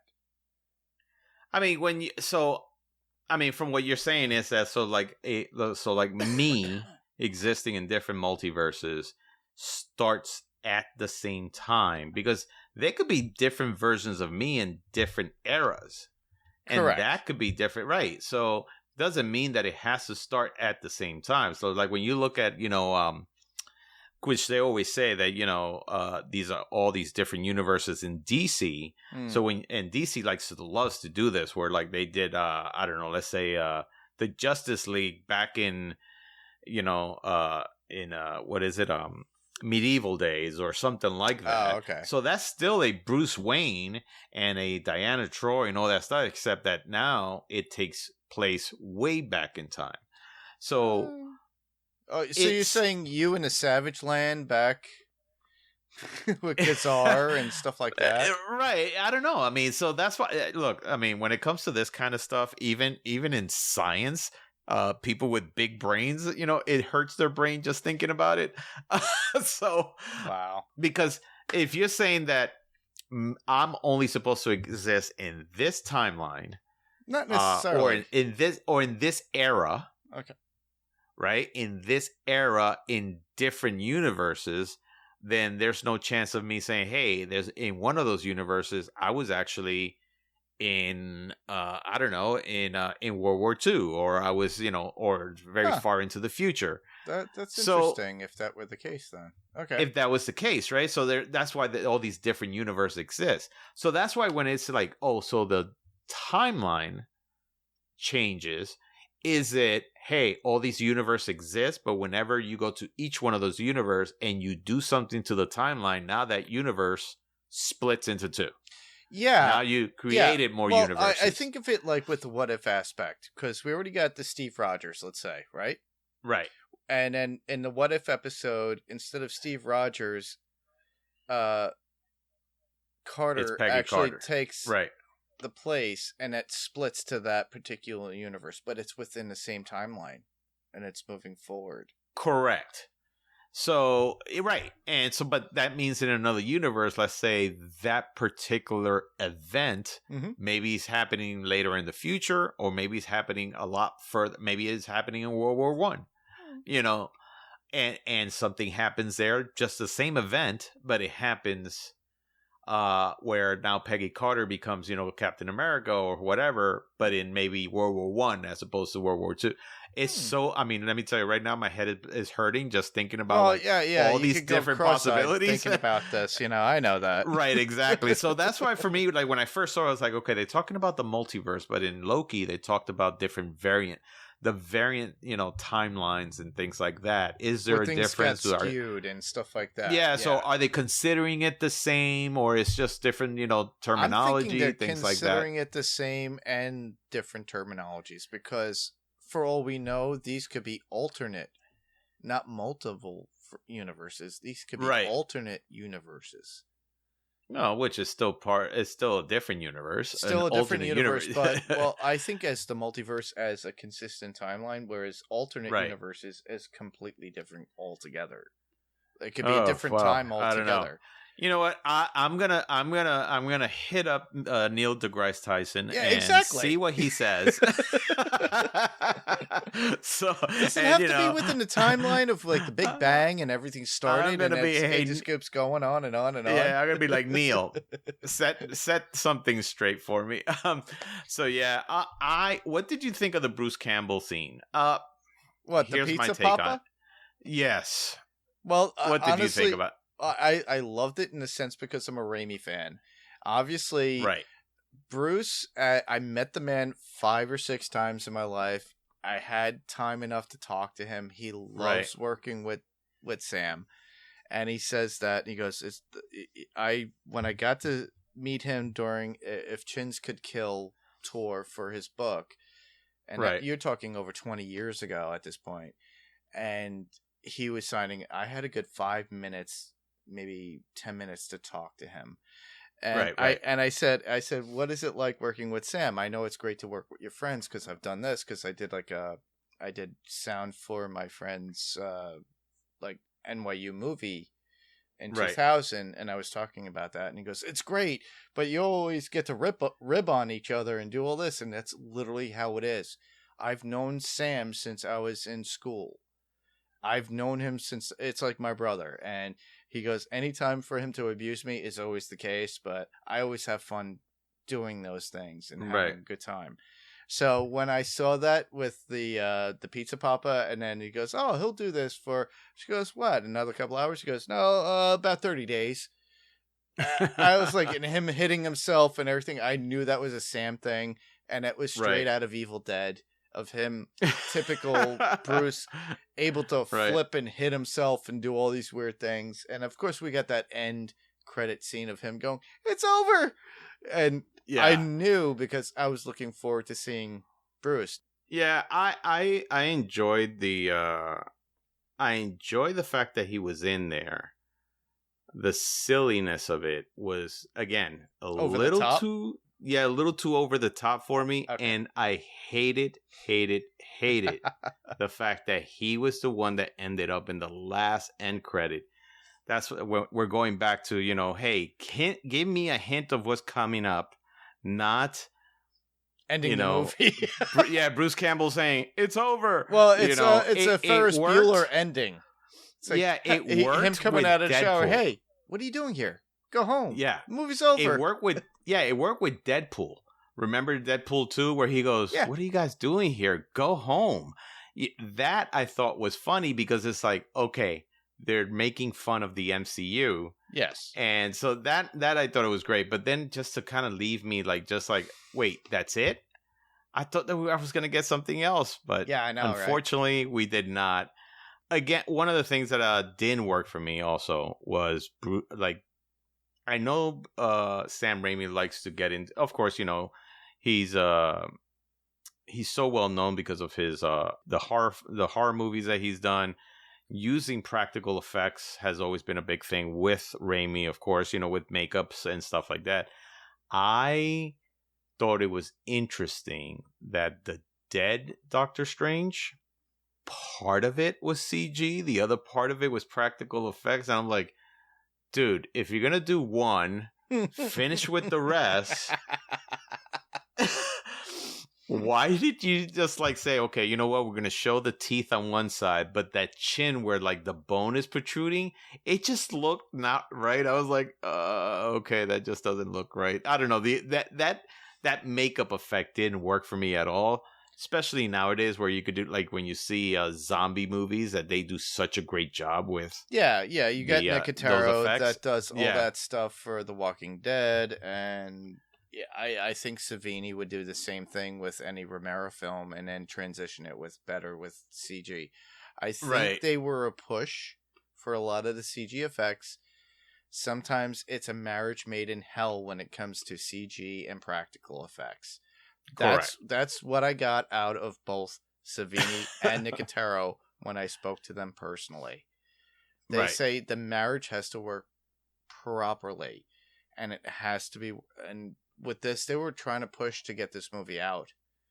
And listen, man, they had COVID, and so they had extra time. I don't care what they say, all right? So, and it's fucking Disney who has all the money in the world. So I'm sure Raimi could have gone, listen, I just need another 100,000 to make this look better.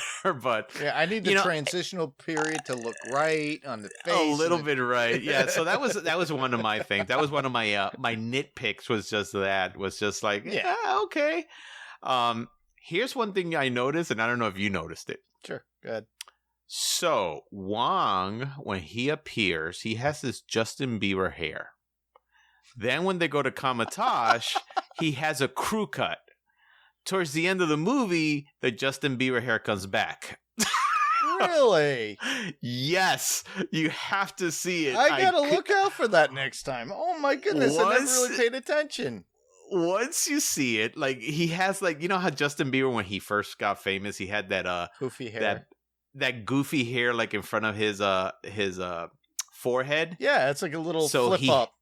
Yep. Well, it wasn't flipped up; it was just like down, and it went to the side. So Wong has the same thing, but as soon as they go to Kamatosh, he has a crew cut, and I'm like, whoa, what happened there? Because it looked like they put a wig on Benedict Wong. Yeah. And then on the other one, it looked like it was his hair. But then towards the end of the movie, I noticed, wait, there's the hair again. Somebody in charge of continuity is getting fired, I think. Or getting their money taken away. I'm sure they're going to chalk it up to, like, listen, different universes happen, you know. It was just funny because I looked at it, I was like, yeah, that just doesn't seem right, but that maybe it's just me. So, so before we wrap this up, I mean, so another thing that I thought was interesting was Clea in the after credits, right? Yeah, that was an interesting take. With Charlize Theron, which I think is a great choice. Yeah. Her costume did kind of look like it was put on in last minute, like, you know, thrown together last minute. It was, yeah. Yeah. So the way she makes it I have some nitpicks on that too. So one, I mean, is it hints that this is going to what is it? Is it the dark universe with Dormammu again in there? Correct.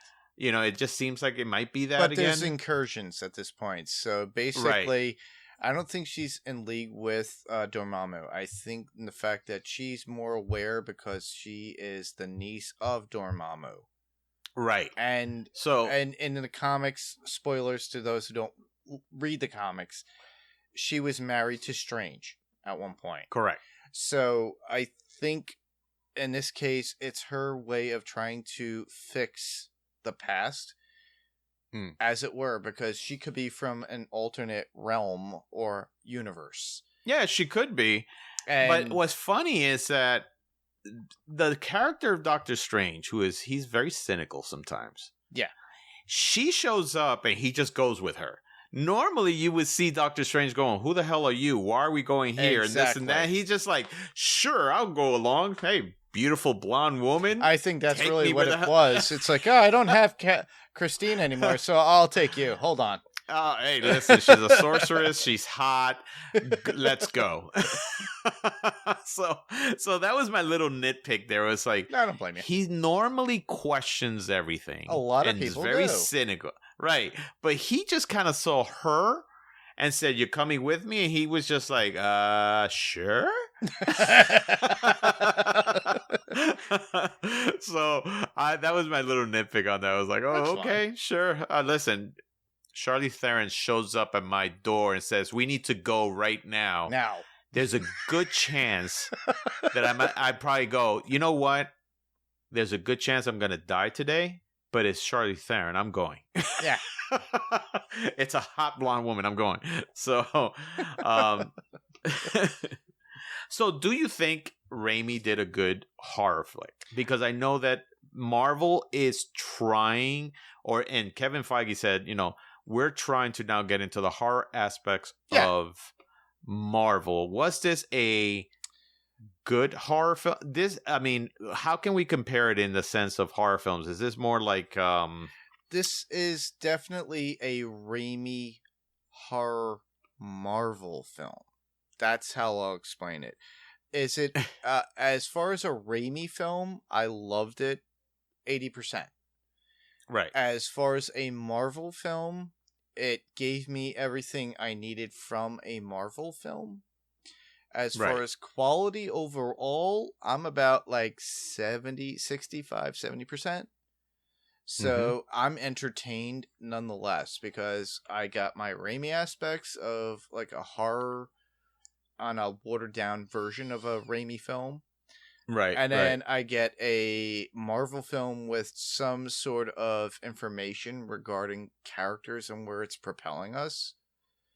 And on top of that, being entertained overall. Yeah. That's literally how I feel overall. I'm not saying it's the greatest movie. I think it was done extremely well. It's not as good as No Way Home. Right. And that's how I feel. I feel like, well, as far as MCU movies go, I'm going to give this like a 60%. I was entertained, but it didn't leave me going, holy shit, I left out of the theater going, that was just insane. That was the best thing I've ever seen.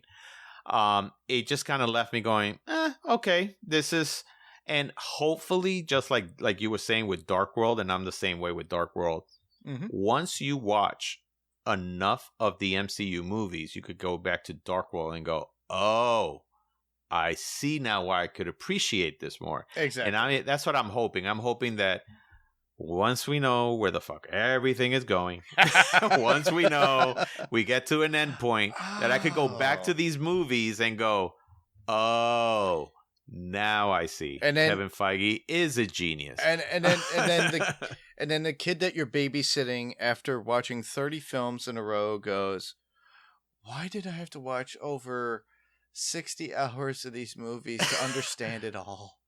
And that's when you just look at him and goes, because you know what? You do. And that's it. Because honestly, if you think about it, once in another few years, we'll have over 60 hours of Marvel Cinematic movies.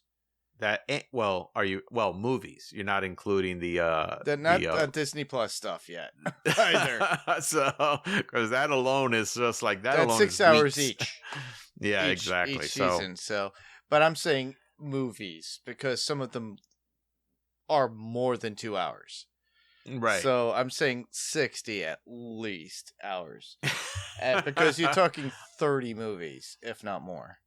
No, exactly. So we'll just have to see where this is going. Hopefully, we'll know with Black Panther. Hopefully, we'll know with Black Panther where maybe these things are going and how things are going to progress. Usually, in every phase, movie number 5 or number 6 tends to kind of give us the big, that big reveal or that big thing, that big nudge, and let's see if Black Panther can deliver on that. So hopefully that will happen. But Boseman, I'm like curious, and I'm very curious on how did they replace that one and only character. Exactly. So hopefully we'll know what's going on. But I think by the end of the year we'll know if Kevin Feige was replaced by a Skrull or not. But so we'll see if that happens. But yeah, so this is our review for Doctor Strange and the Multiverse of Madness. I come into it with like maybe a 60%. I enjoyed the visual parts of it. I enjoyed certain little segments of it. I felt that there were a lot of parts that just kind of fell apart. The multiverse part of it just left me longing for more different universes. Raimi as doing his thing is always great. And that part of it, I did enjoy. I'm going to be waiting to see what's going to go on with that. You? I'm going to split it down the middle. Oh, well, you pretty much said exactly. Honestly, literally, it's like because the Raimi aspect, I give it like a 75. Between the Marvel thoughts, it's about a 70. And then overall entertainment, I have to give it at least a 70. That's about 70. Me. Okay. Yeah, that's for me because I was entertained nonetheless. Yeah, it was fan-based, a lot of it, but I was entertained nonetheless, and I got my Raimi fix of watered-down horror, and then on top of that, my Marvel moving the story along as for where we need to go. Fantastic. All right, guys, so this is our show. Mm-hmm. Thank you so much for tuning in. So, hey, man, if you really like the show, definitely give us some love on Apple Podcasts, Spotify, or any of the platforms out there that that you enjoy listening to your podcast. Or you can reach me at fantasypicksmovieedition@gmail.com. I would love to hear from you guys. Love if you have any suggestions or what do you think of the show. Definitely hit me up on that. Mark, where can they find you? Well, you can find me on the Next Level Online Radio Podcast Network, and it would be Panels to Pixels Podcast. You could also find me on Adrenaline Cinema Podcast and the Pyrocore Entertainment Network. Fantastic. And if anybody is going to Terrificon in Connecticut, and this is in the last week of July, Mark and I will actually probably be, roaming around. So, I mean, I'll definitely have a t-shirt that says, Fantasy Picks Movie Edition. I'm sure he'll have one that says Panels to Pixels. If you recognize us, sure, just say hello to us, and talk to us. I mean, we definitely would like to hear from you guys.